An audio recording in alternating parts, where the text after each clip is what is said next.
It is 9 p.m. in Los Angeles, 7 a.m. in Kiev, and 2 on a Friday afternoon here in Seoul. I'm Kim Yeon-ji. Thanks for joining us. Let's get a check of the main stories we are following at this hour.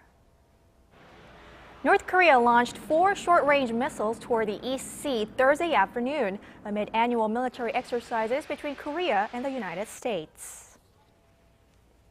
The U.S. Defense Ministry says it won't cut the number of American troops stationed in South Korea. In Ukraine, armed men have seized the regional parliament in a mainly ethnic Russian region, and Washington is urging Moscow to refrain from intervening in Ukraine. But first, let's begin with the latest on North Korea. Inter-Korean relations seem to be going on the right track, as seen with the success of the 2 rounds of reunions for war-separated families that ended early this week. But on Thursday evening, Pyongyang launched 4 short-range Scud missiles into the East Sea. For the latest on the launch, we turn now to our Kim Hyun-bin, who is joining us in the studio. Hello, Hyun-bin. Hey there, Yeon-ji. The South Korean Defense Ministry said a few hours ago that North-fired 4 projectiles, which, considering their speed and direction, are presumed to have been short-range Scud missiles. This is the North's first Scud missile launch in 5 years. The ministry said the launch seems to have been planned to coincide with the start of Seoul's annual military drills with Washington. It follows an incursion by a patrol boat over the de facto maritime border between the 2 countries on Monday, which the Seoul's defense ministry said at the time was sent to test the South Korean military. The ministry said the South Korean military is prepared for any provocations from the North. Just hours before the launch, Seoul had proposed a round of Red Cross talks to resolve humanitarian issues, including reunions for families separated by the Korean War. The talks are expected to be held as early as next week. On top of that, a private organization had recently offered to send supplies and food aid to the North, worth nearly $180,000 US.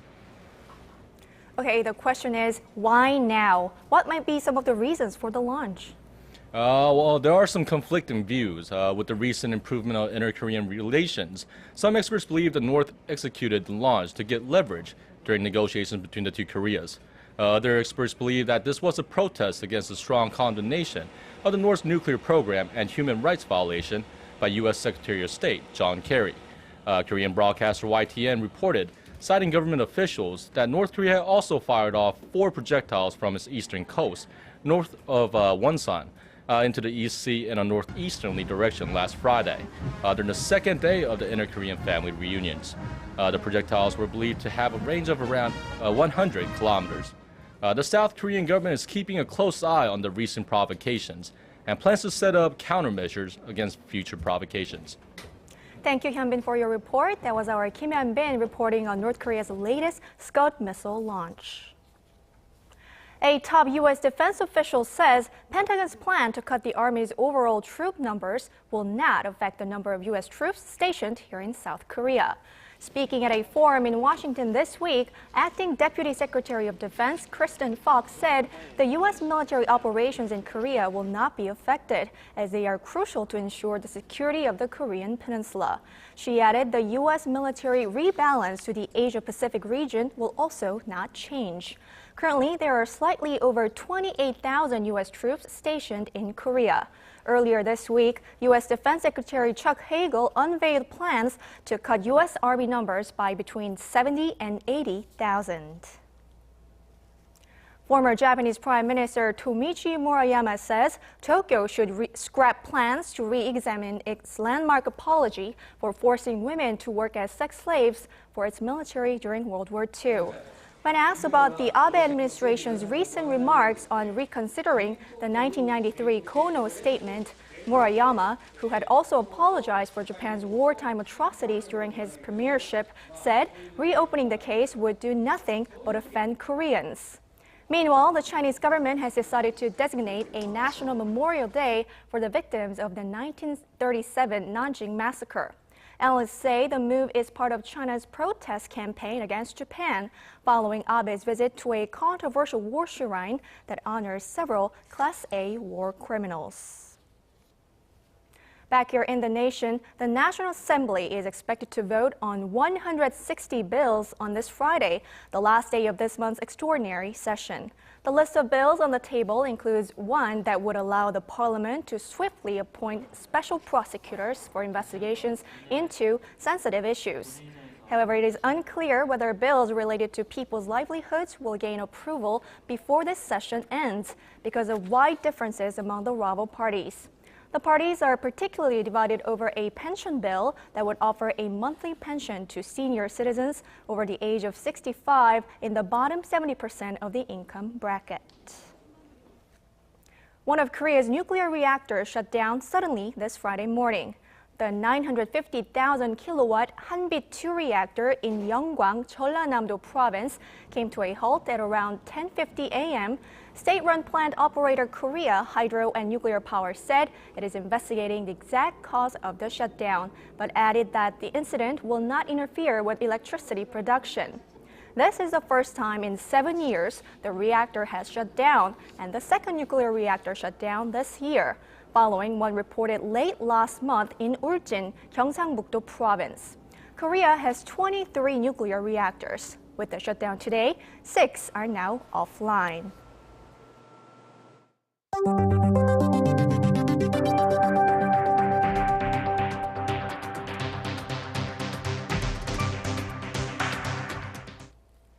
Industrial output in Korea's mining and manufacturing industries continued to expand in January, marking the 4th straight month out of gains.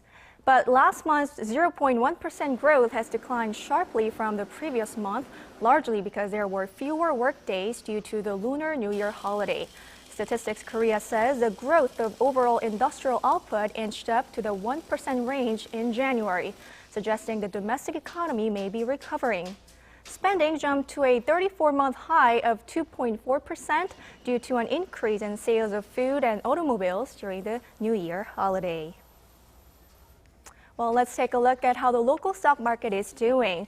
Seoul shares traded flat overall late this Friday as investors took to the sidelines due to uncertainty about how the U.S. economy will perform down the road. As of 1:30 p.m. Korea time, the benchmark Kospi edged down 0.2% to trade at 1974, while the tech-heavy Kosdaq was down 0.1% at 527. On the foreign exchange counter, the Korean currency was changing hands at 1,067 won against the greenback. Koreans are increasingly opting to vacation overseas rather than here in Korea. But there's plenty to see and enjoy within the nation's border. And the government is determined to remind them and everyone else of this fact. Our Connie Kim reports. Take a sneak peek at Korea's best travel destinations. Ahead of an 11-day travel week designated by the government in May, the Culture Ministry and Korea Tourism Association have launched a travel exhibition to give Koreans a better idea of where to spend their vacations. The exhibition kicked off with Korean fusion music with the Culture Minister, foreign ambassadors, and Seoulites in attendance.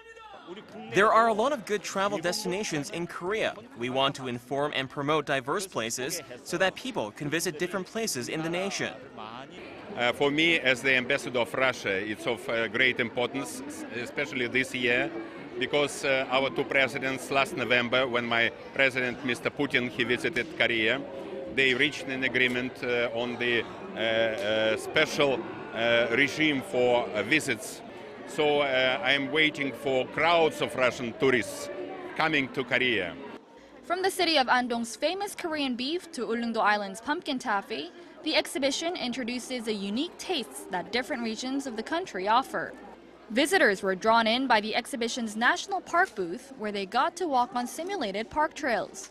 One feature that highlights the ecology of the demilitarized zone was especially popular, offering visitors a chance to see something they normally can't. While there's plenty to do for adults, there's just as much for children to take in and enjoy. Archery was the most fun activity, and I learned that Gangwon-do has great scenery and lots to do. I want to visit Gangwon-do. With plans to encourage Koreans to travel more within the country, the nation's one and only travel exhibition will be welcoming visitors until March 2nd at the COEX Convention Center. Connie Kim, Arirang News. Turning now to the latest in crisis-hit Ukraine, where armed men have seized the regional parliament in a mainly ethnic Russian region.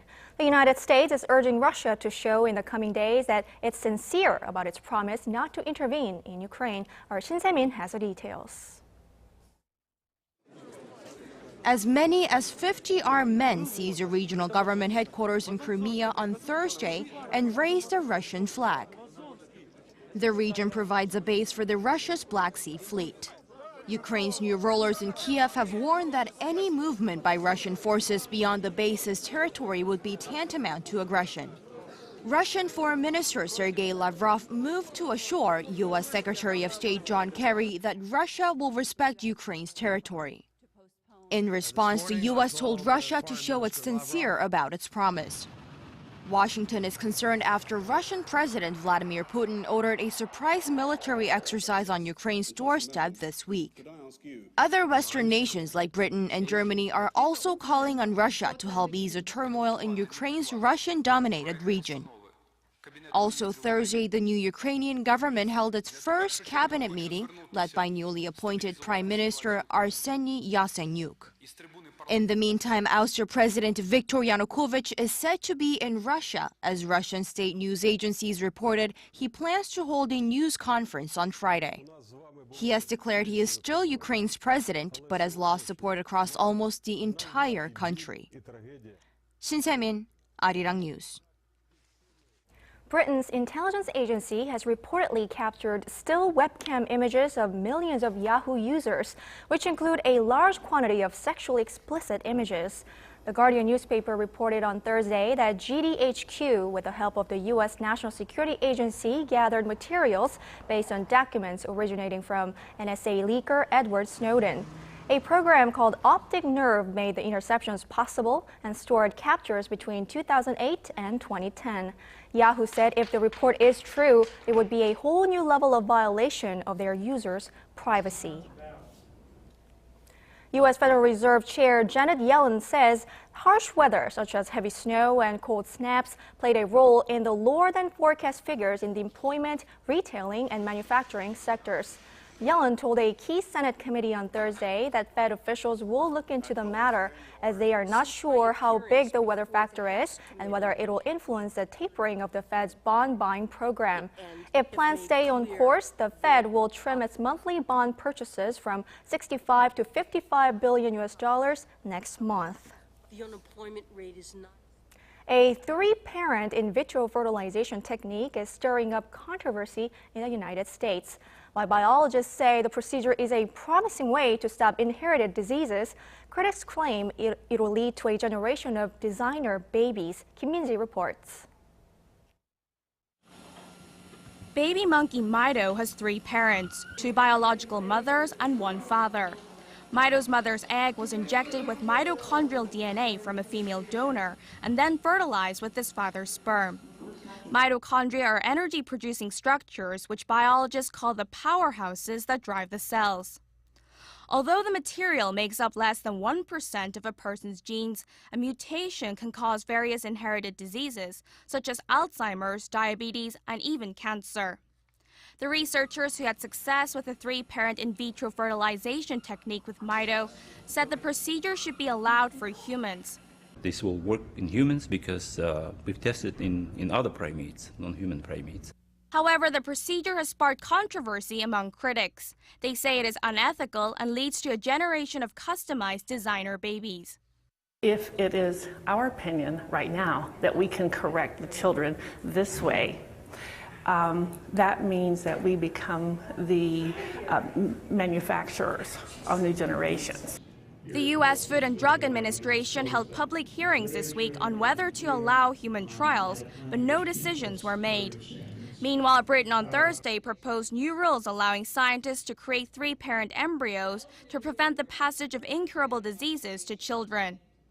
If the rules are approved, Britain will become the first country in the world to allow three-parent in vitro fertilization. Kim Min-ji, Arirang News. It's been 1 week since Arirang TV, Korea's only global broadcasting network, found a new TV home in the United States. Well, in case you didn't already know, Arirang TV is now available on America's #1 satellite television provider, DirecTV, on channel number 2095. Our Hwang Ji-hye takes a look at how people in Southern California are enjoying their new channel so far. Here at this hotel in southern Los Angeles, Arirang TV on DirecTV is available free of charge to guests. We used to not have the Arirang TV and DirecTV like before, but since we are located in Wilshire and Weston, it's in the middle of Koreatown, it's good to have Arirang TV for the guests. Starting last Thursday, DirecTV customers in the United States could find Arirang TV in their channel lineup on channel number 2095, as the Korean broadcasting station has been added to DirecTV's programming as a public interest channel. DirecTV, based in Southern California, is America's #1 satellite television provider that competes with cable TV. K-pop lovers Riley and Allison, who are huge fans of Arirang TV's after-school club program, say they're delighted to have Arirang TV on DirecTV. It's really convenient. We can just turn on the channel and the K-pop shows are already there. We don't have to search for it on the internet anymore. We can just watch it on TV, so it's a lot easier. Arirang CEO Son Ji-hye says she's confident the Korean broadcasting station will be able to raise awareness of Korea and Korean culture in the U.S. Hwang Ji-hye, Arirang News, Los Angeles. After over a month in theaters, a local and foreign hits are continuing to prove popular at the box office. And then during the recent Berlin International Film Festival, Korean films were successful as 2 documentaries and 1 short brought home awards. In the lead up to next month's Academy Awards, the BAFTAs, their British equivalent, held their ceremony last week, awarding some of the heavy hitters of the season. For more, film critic Piers Conran joins us now in this studio. Hello, Piers. Happy Friday to you. And to you as well. So it seems like Frozen and Miss Granny are still doing very well in the local box office charts. How do you account for their success, and how far do you think they will go? It's true, they've been very successful. They've been out for a month or even a little more. And Frozen is about to reach the 10 million mark, which is this huge milestone in Korea. So 10 million viewers, that's 1 in 5 citizens in the country would have seen the film. That makes it the most successful animation of all time in Korea by a significant margin. The last previous record holder was Kung Fu Panda 2 with only 5 million admissions, so doubling that record. It is also now the 2nd most successful foreign film of all time, behind Avatar. It's now 8th on the all-time chart, behind some other Korean films. The animation market seems to be doing well in Korea these days. Families are going to the theater more and more, and this film, being the global success that it is, and with that very famous song "Let It Go," which we're hearing everywhere in the streets of Seoul these days, it kind of was a question of being at the right time, the right product at the right time.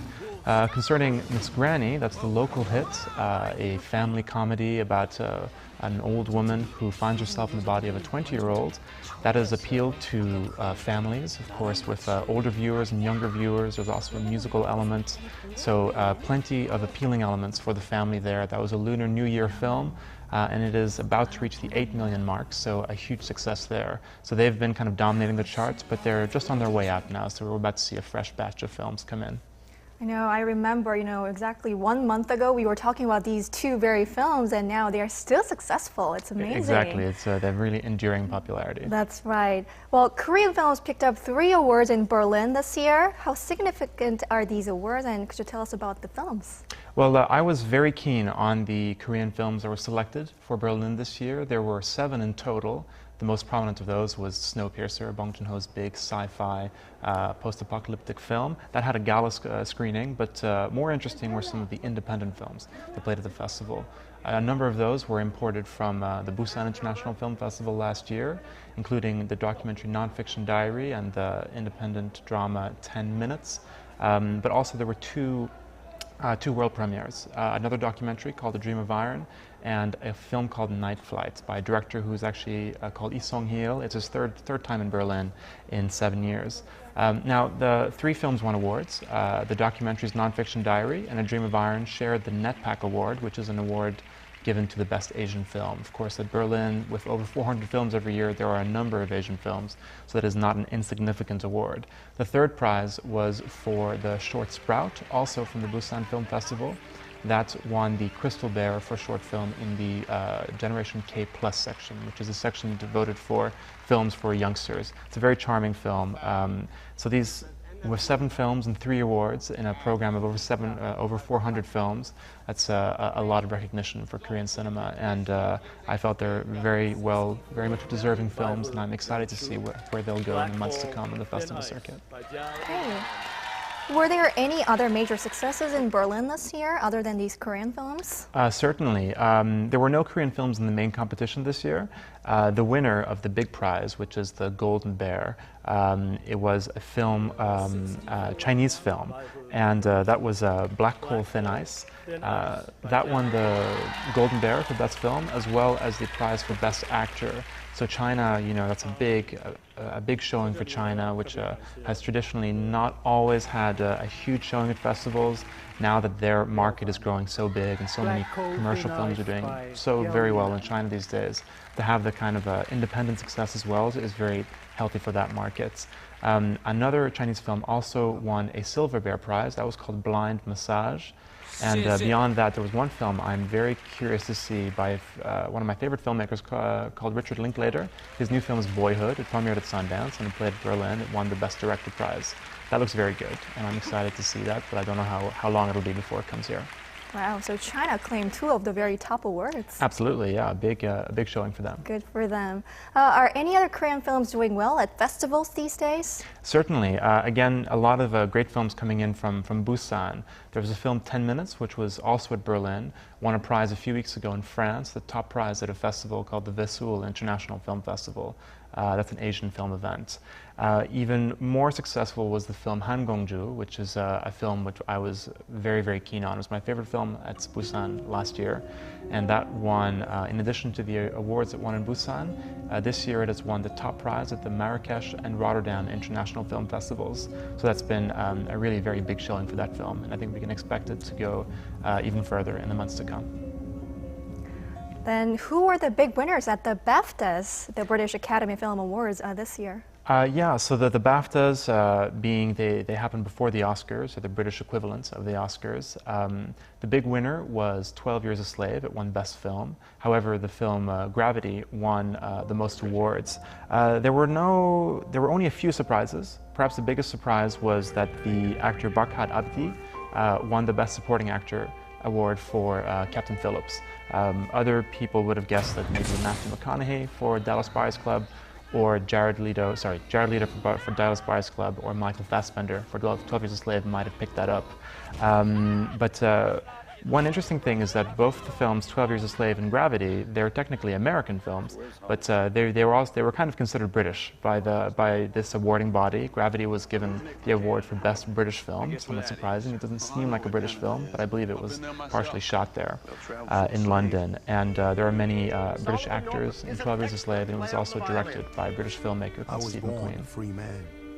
So do you think these films will be successful at the Oscars? That's the big question. It certainly is. The Oscars are coming up this weekend, so there have been a lot of great films for this Oscar season. A lot of them are currently showing in Korea. I recommend for everyone to kind of check these out. It's often the best film-going season of the year for quality works anyway.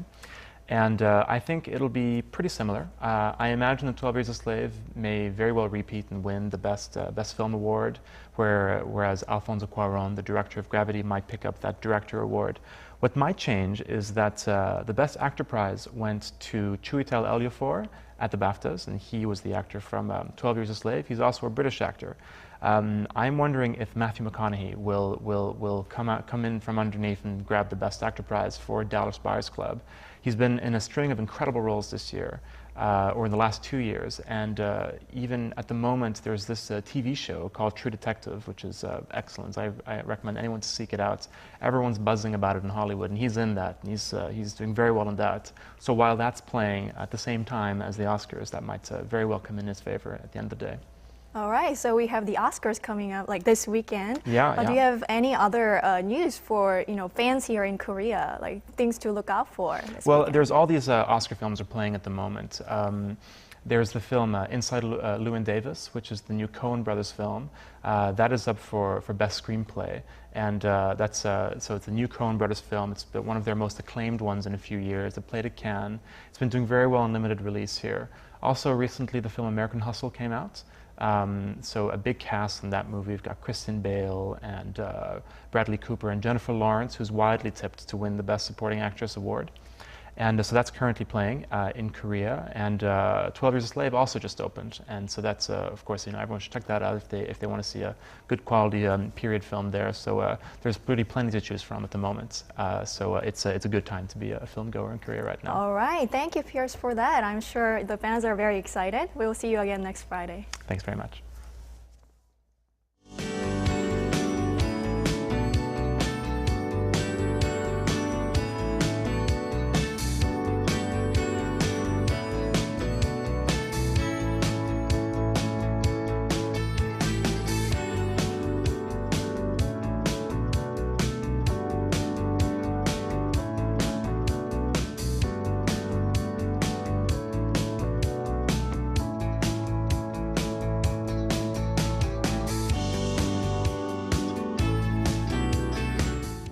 That does it for now, but I'll be back with more of the day's latest at 4 p.m. Korea time. See you then.